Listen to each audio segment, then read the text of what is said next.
En una ocasión que José Smith estaba reunido con los líderes de la iglesia, él declaró: si quitamos el libro de Mormón y las revelaciones, ¿dónde queda nuestra religión? No tenemos ninguna. Mis queridos hermanos y hermanas, la milagrosa salida a luz del libro de Mormón es el segundo hito fundamental de la restauración en desarrollo del Evangelio de Jesucristo en esta dispensación, luego de la primera visión. El libro de Mormón testifica del amor de Dios por sus hijos, del divino y desinteresado sacrificio expiatorio del Señor Jesucristo, y de su supremo ministerio entre los nefitas poco después de su resurrección.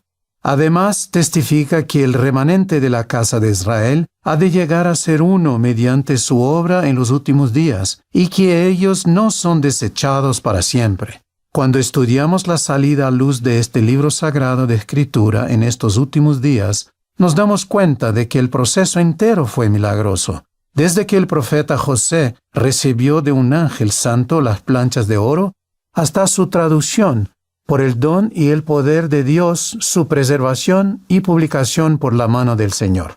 La salida a luz del libro de Mormón comenzó mucho antes de que José Smith recibiera las planchas de oro de manos del ángel Moroni. Profetas de la antigüedad profetizaron acerca de la salida a luz de este libro sagrado en nuestros días. Isaías habló de un libro sellado, que cuando apareciera, las personas estarían contendiendo en cuanto a la palabra de Dios.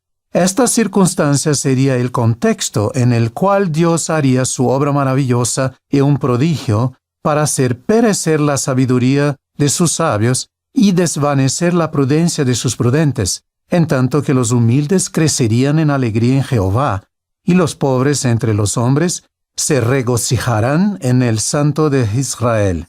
Ezequiel dijo que el palo de Judá, la Biblia, y el de Efraín, el libro de Mormón, serían juntados para ser uno solo.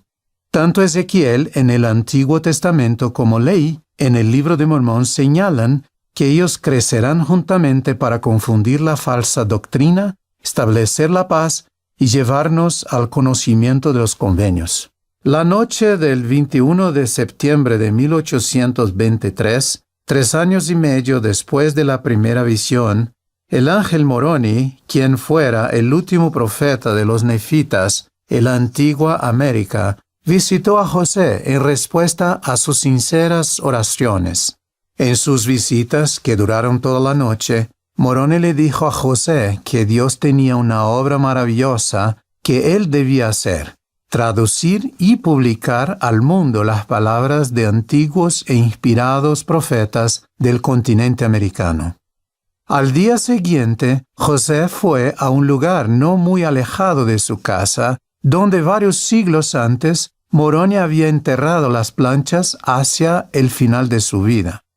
Allí, José volvió a ver a Moroni, quien lo instruyó sobre cómo prepararse para recibir las planchas en un futuro. Durante 4 años, el 22 de septiembre de cada año, José recibió instrucciones adicionales de Moroni, quien le impartió conocimientos sobre cómo debía gobernarse el reino de Dios en los últimos días. Como parte de su preparación, otros ángeles de Dios visitaron a José, desplegando la majestuosidad y gloria de los acontecimientos que tendrían lugar en esta dispensación. Su matrimonio con Emma Hale en 1827 fue parte de su preparación. Ella desempeñó una función importante al ayudar al profeta a lo largo de su vida y ministerio. De hecho, en septiembre de 1827, Emma acompañó a José hasta el cerro donde estaban escondidas las planchas de oro, y allí lo esperó mientras el ángel Moroni se las entregaba en las manos de José. José recibió la promesa de que las planchas serían preservadas si él ponía todo su empeño por protegerlas hasta que fueran devueltas a Moroni. Queridos compañeros en el Evangelio, muchos de los descubrimientos de hoy en día se producen durante una excavación arqueológica o incluso por accidente durante una construcción. En cambio, un ángel guió a José Smith hasta las planchas. Esa circunstancia en sí misma fue un milagro. El proceso de la traducción del Libro de Mormón fue también un milagro. Este antiguo registro sagrado no fue traducido del modo tradicional, que un erudito traduciría un texto antiguo, es decir, estudiando ese idioma antiguo. Debemos considerar el proceso más como una revelación con la ayuda de instrumentos físicos que el Señor proporcionó, y no como una traducción hecha por un experto en idiomas. José Smith declaró: «Por el poder de Dios, traduje de jeroglíficos el Libro de Mormón, cuyo conocimiento se había perdido para el mundo, un acontecimiento maravilloso, en el cual estuve solo, un joven sin instrucción, para combatir con una nueva revelación la sabiduría mundana y la ignorancia colectiva de 18 siglos. La ayuda del Señor en la traducción de las planchas, o mejor dicho, en la revelación de ellas, también se vuelve evidente al considerar el milagro del corto tiempo que le tomó a José Smith traducirlas. Los escribas de José Smith testificaron del poder de Dios, que se manifestaba mientras trabajaban en la traducción o revelación, por así decirlo, del Libro de Mormón. Oliver Cowdery dijo en una ocasión: «Estos fueron días inolvidables. Estar sentado oyendo el son de una voz dictada por la inspiración del cielo despertó la más profunda gratitud en este pecho. Día tras día yo continuaba escribiendo las palabras de su boca, sin interrupción, según él traducía el Libro de Mormón».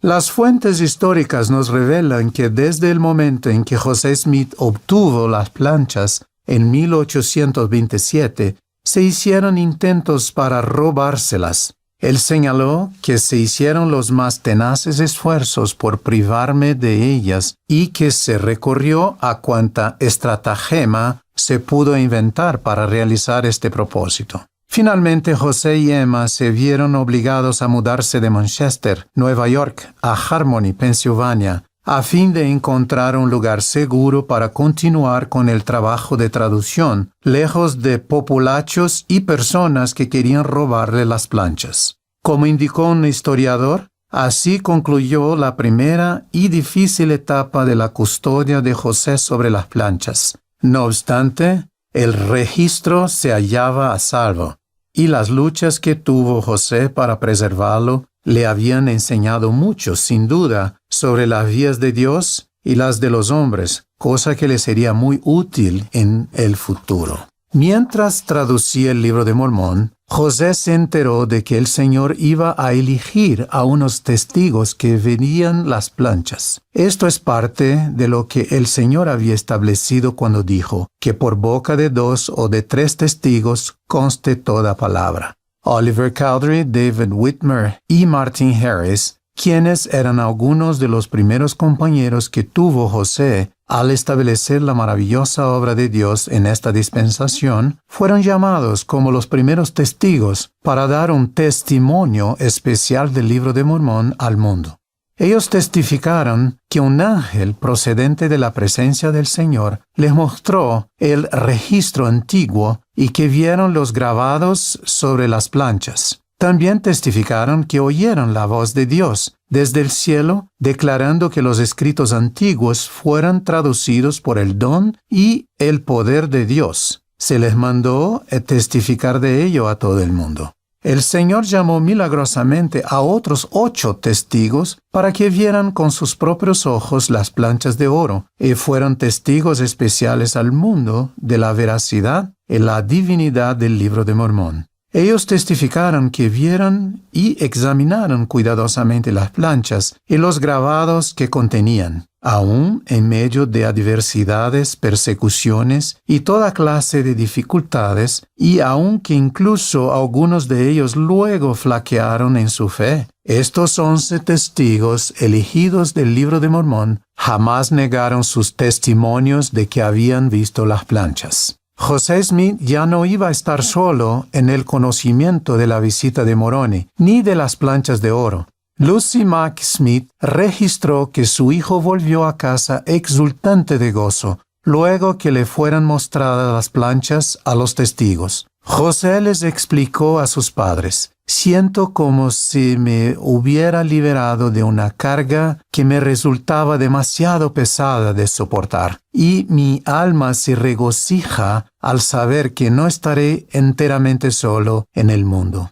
Una vez concluida la traducción, José Smith enfrentó mucha oposición para imprimir el Libro de Mormón. José pudo convencer a un impresor llamado Egbert B. Grandin de Palmyra, Nueva York, para que lo imprimiera, pero solo después de que Martin Harris, en un acto de gran fe y sacrificio, hipotecara su granja en garantía por los costos de la impresión. Debido en parte a la continua oposición que siguió después de la publicación del Libro de Mormón, Martin Harris fielmente vendió 61 hectáreas de su granja para pagar los costos de la publicación. En una revelación que recibió José Smith, el Señor mandó a Martin Harris a no codiciar sus propios bienes y pagar el costo de la impresión del libro que contenía la verdad y la palabra de Dios.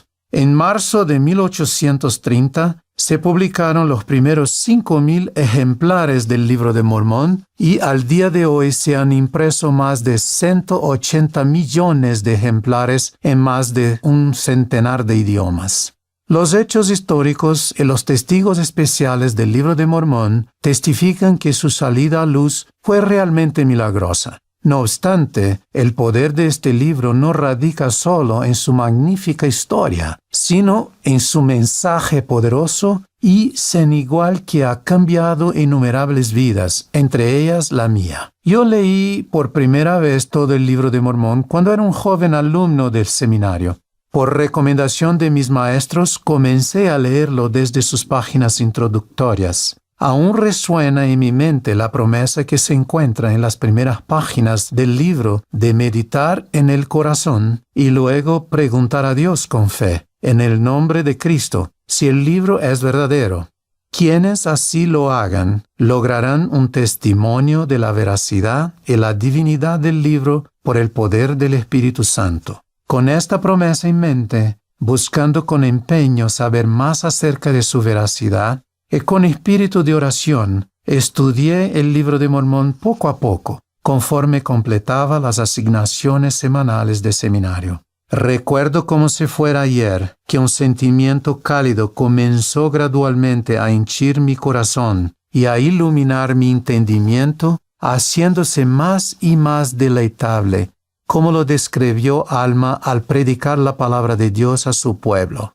A través de estas experiencias invaluables, el Libro de Mormón se convirtió en la piedra clave que sostiene mi fe en Jesucristo y mi testimonio de la doctrina de su Evangelio. Llegó a ser uno de los pilares que me testifica del divino sacrificio expiatorio de Cristo. Se ha hecho mi escudo a lo largo de mi vida contra los intentos del adversario de debilitar mi fe e infundir incredulidad en mi mente, y me dio el valor para declarar osadamente al mundo mi testimonio del Salvador. Mis queridos amigos, mi testimonio del Libro de Mormón llegó línea por línea, como un milagro a mi corazón. Hasta el día de hoy, este testimonio continúa creciendo a medida que, con un corazón sincero, sigo buscando entender más plenamente la palabra de Dios que contiene este extraordinario libro de Escrituras. A todos los que hoy escuchan mi voz, los invito a formar parte de la maravillosa salida a luz del Libro de Mormón en sus propias vidas. Les prometo que a medida que estudien sus palabras continuamente y con oración, podrán participar de sus promesas y ricas bendiciones en su vida.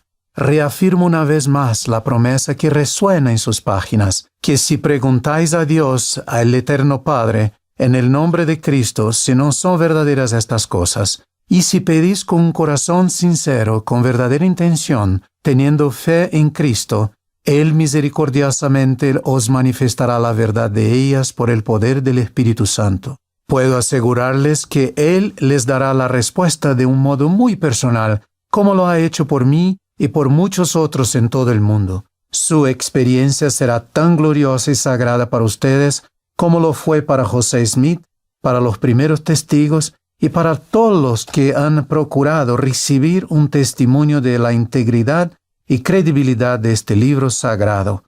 Doy mi testimonio de que el Libro de Mormón es en verdad la palabra de Dios.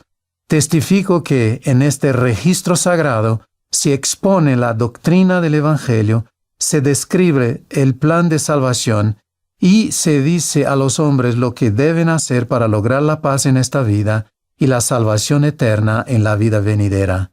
Testifico que es el instrumento de Dios para lograr el recogimiento de Israel en nuestros días y ayudar a las personas a conocer a su Hijo Jesucristo.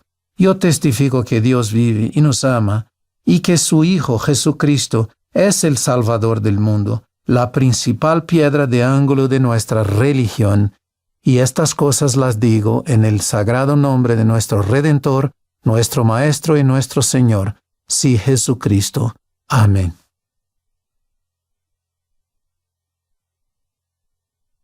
God. I testify that this sacred record puts forth the doctrines of the gospel, outlines the plan of salvation, and tells men what they must do to gain peace in this life and eternal salvation in the life to come.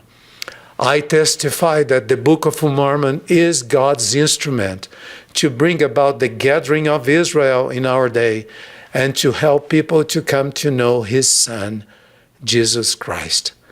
I testify that God lives and loves us, and His Son, Jesus Christ, is the Savior of the world, the chief cornerstone of our religion. I say these things in the sacred name of our Redeemer, our Master, and our Lord, even Jesus Christ. Amen. Amen.